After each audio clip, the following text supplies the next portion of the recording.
আল্লাহ তাআলা বিচারের আসনে বসবেন, কিন্তু আল্লাহ তাআলা বিচার শুরু করবেন না, আল্লাহ তাআলা দেরি করবেন। সমস্ত মানুষগুলো পাগলের মতো হয়ে যাবে, পাগলের মতো ছোটাছুটি করতে থাকবে।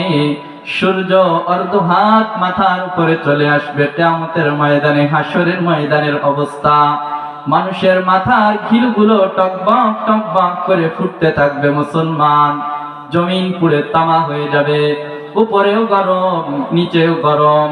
দুই গরমের কারণে হাসরের ময়দানে কোটি কোটি মানুষ, কোটি কোটি হাসরের ময়দানবাসী এত গরম থাকবে। গরমের কারণে পয়গম্বর আলাইহিস সালাতু ওয়াস সালাম হাদিসে পাকের মধ্যে বলেন, নিচেও গরম উপরেও গরম। এত তীব্র গরমের কারণে সমস্ত মানুষের শরীর থেকে ঘাম বের হতে থাকবে। কিতাবের মধ্যে লেখা হয়, কোন কোন মানুষের ঘাম বের হয়ে তার টাকনু পর্যন্ত উঠে যাবে তার পাপের কারণে। কোন কোন মানুষের ঘাম এই পরিমাণ বের হবে তার শরীর থেকে, তার হাঁটু পর্যন্ত উঠে যাবে। কিতাবের মধ্যে আরো লেখা হয়, কোন কোন মানুষের ঘাম এত পরিমাণ উঠে যাবে তার মাজা পর্যন্ত উঠে যাবে। আরো বলা হয়, কোন কোন মানুষের ঘাম তার বুক পর্যন্ত, তার গলা পর্যন্ত, তার মাথা পর্যন্ত।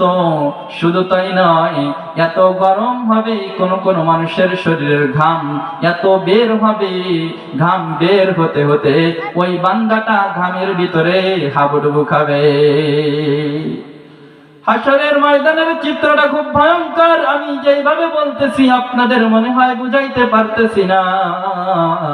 আল্লাহ নবী সাল্লাল্লাহু আলাইহি ওয়াসাল্লাম বলেন, সমস্ত মানুষগুলো দাঁড়িয়ে থাকবে, এক পাও লড়তে পারবে না, এক কদম সামনেও বাড়াইতে পারবে না, এক কদম পিছনেও বাড়াইতে পারবে না, ডানেও ঘুরতে পারবে না, বামেও ঘুরতে পারবে না।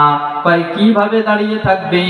একটা মানুষের জমিনে দাঁড়াইতে যতটুকু জায়গা লাগে অতটুকু জায়গার মধ্যে বছরকে বছর দাঁড়িয়ে থাকবে। কোরআনে কারীমের মধ্যে আল্লাহ তাআলা অন্যত্র বলেন, মিকদারুহু 50 আলফ সানা। কিয়ামতের ময়দানে দুনিয়ার 50,000 বছরের সমান হবে একদিন। বলেন তো কয় হাজার বছরের সমান? দুনিয়ার 50,000 বছরের সমান। আর আখিরাতের মাত্র একদিন হবে। বান্দা শত শত বছর দাঁড়িয়ে থাকবে, আল্লাহ তাআলা রাগ হয়ে যাবে।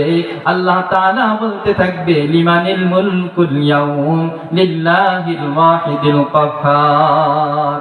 পাপ করেছো, অন্যায় করেছো, কিন্তু ক্ষমা চাও নেই, অহংকার করে জমিনের মধ্যে চলেছো।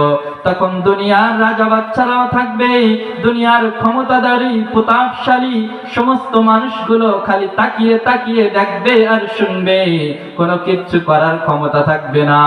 শুধু সাধারণ মানুষ না, নবীরা পর্যন্ত কোনো কথা বলার সাহস পাবে না। নবীরা পর্যন্ত হাসরের ময়দানের দৃশ্য দেখে থরথর করে কাঁপতে থাকবে। বলেন সুবহানাল্লাহ। এমন ভয়ঙ্কর অবস্থা।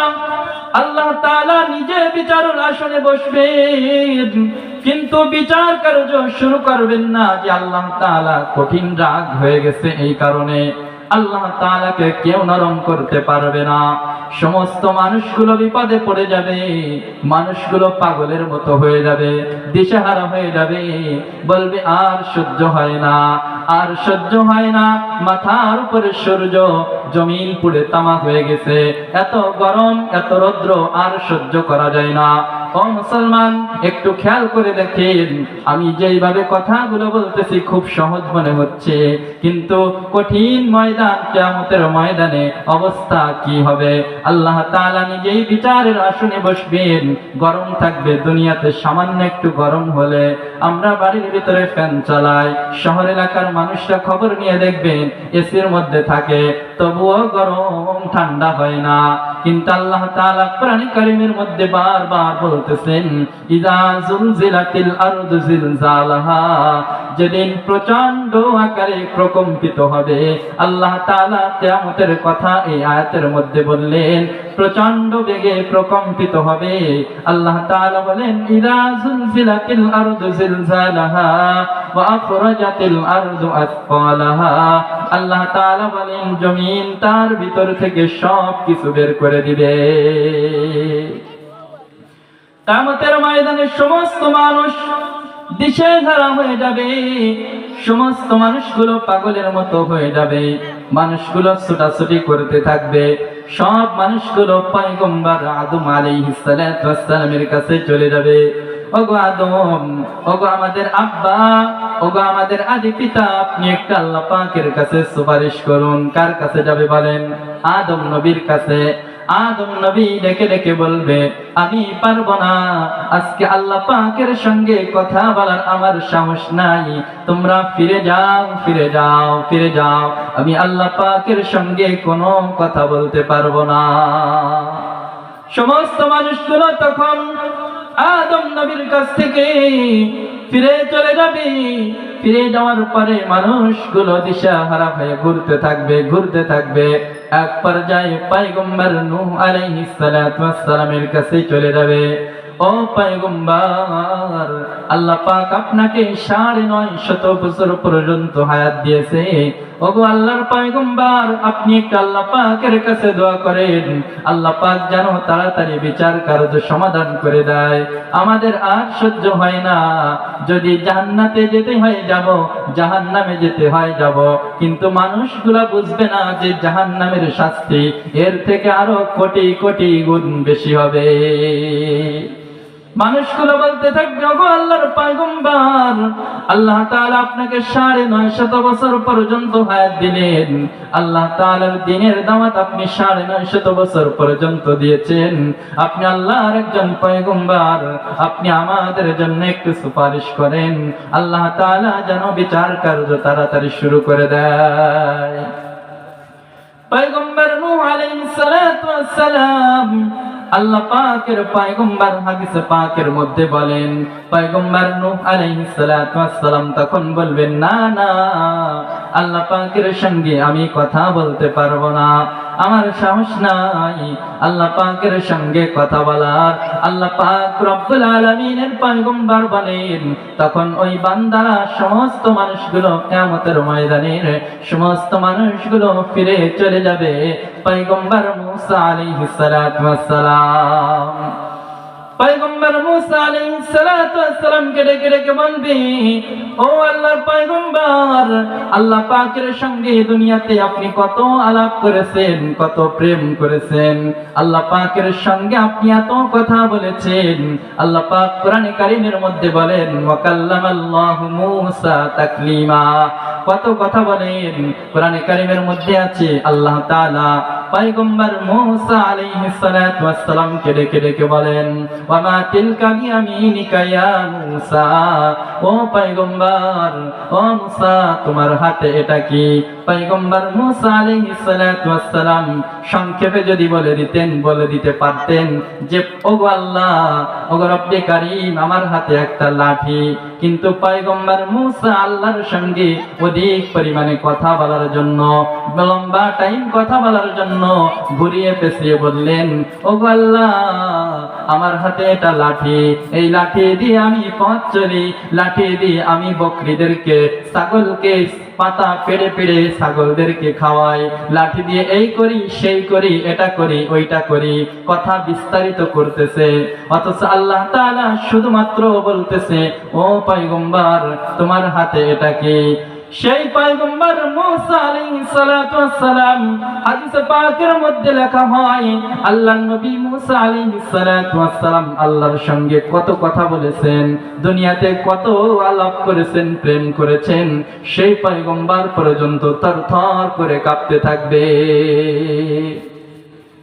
আল্লাহর নবী মূসা আলাইহিস সালাতু ওয়াস সালাম, আল্লাহ তাআলা তাদেরকে সমবিচার কার্য শুরু করবেন না। মূসা আলাইহিস সালাতু ওয়াস সালাম তখন ডেকে ডেকে বলবে, না না, আমি আল্লাহর সঙ্গে কথা বলতে পারবো না। আজকে আল্লাহ তাআলা কথার রূপ ধারণ করেছেন, আল্লাহর সঙ্গে কথা বলার সাহস আমি মূসার নাই, তোমরা ফিরে যাও।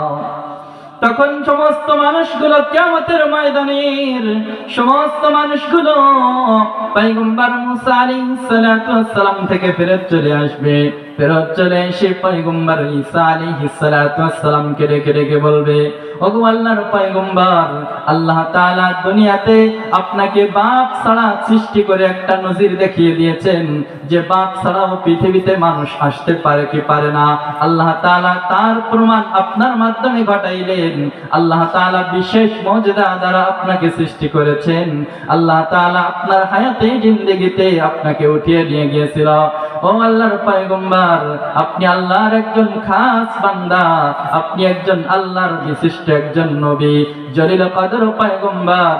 ও পয়গম্বর, আপনি একটা আল্লাহর কাছে দোয়া করুন, আল্লাহ পাক রব্বুল আলামিনের কাছে সুপারিশ করুন, আল্লাহ পাক যেন বিচার কার্য তাড়াতাড়ি শুরু করে দেয়। পয়গম্বর ঈসা আলাইহিস সালাতু ওয়াস সালাম বললেন, না না, আমার কাছে হবে না। আল্লাহ তাআলার বান্দারা, সেই বান্দাগুলো দিশেহারা হয়ে ঘুরতে থাকবে।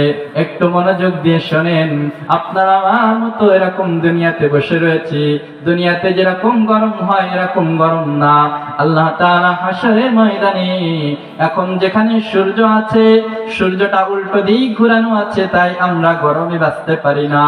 ও মুসলমান, তখন ওই সূর্যকে আল্লাহ তাআলা মানুষের মাথার অর্ধ হাত উপরে নিয়ে চলে আসবেন, সমস্ত মানুষের ঘিলুগুড়া টকবক টকবক করে ফুটতে থাকবে।